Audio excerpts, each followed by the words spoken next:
10 years అయింది ఇండస్ట్రీలోకి వచ్చి మీరు. ఇండస్ట్రీలో 10 ఇయర్స్ బట్టి మీరు కనిపిస్తూనే ఉన్నారు. బట్ ఏదేదో చేస్తున్నారు, డైరెక్షన్ అంటున్నారు, అది అంటున్నారు, ఇది అంటున్నారు, కానీ సరైన సాలిడ్ డైరెక్షన్ ప్రాజెక్ట్తో ఎందుకు రావట్లేదు? నాకు క్రీడాకోళ clarity కూడా స్టార్ట్ చేశారు, అది అలాగా పక్కన ఉంది.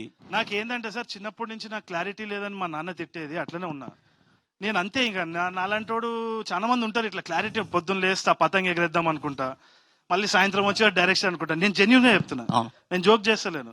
మా మదర్ కూడా అదే అంటారు, ఏదో ఒక విషయం మీద ఉండరా అని చెప్పి. కానీ నేను ఒక్కటి చెప్తా సార్, ఐఎమ్ ఎంజాయింగ్ లైఫ్. నేను నిజంగా చెప్తున్నా, ఐఎమ్ వెరీ హ్యాపీ. నాకు నచ్చిన పని నేను చేస్తున్నాను, I'm very happy. God grace అంతే.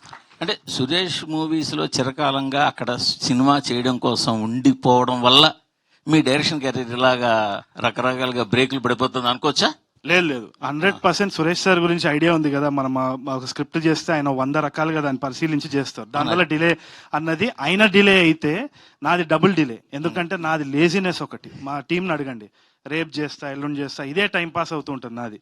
సో రెండు ఇదనొచ్చు. కాకపోతే ఒకటి మాత్రం గుర్తించాలి సార్, అయినా కానీ పెళ్లి చూపులు గుర్తించలేదంటే నేను నథింగ్. ఆ విశ్వాసం నాకుంది 100%, అదైతే చెప్పుకోవాలి. కాకపోతే ఒకటి వచ్చేసి ఇది ఉల్టా యాక్చువల్లీ. ఎస్పీలో మామూలుగా చాలా మంది ఏమంటారంటే, ఎస్పీ దగ్గర సురేష్ బాబు గారు చాలా డిలే చేస్తారు ఈ స్క్రిప్ట్, అదే డిలే నా సైడ్ నుంచి ఎస్పీలో. ఇదైతే నేను రాసిస్తాను, నాది కొంచెం అంతే.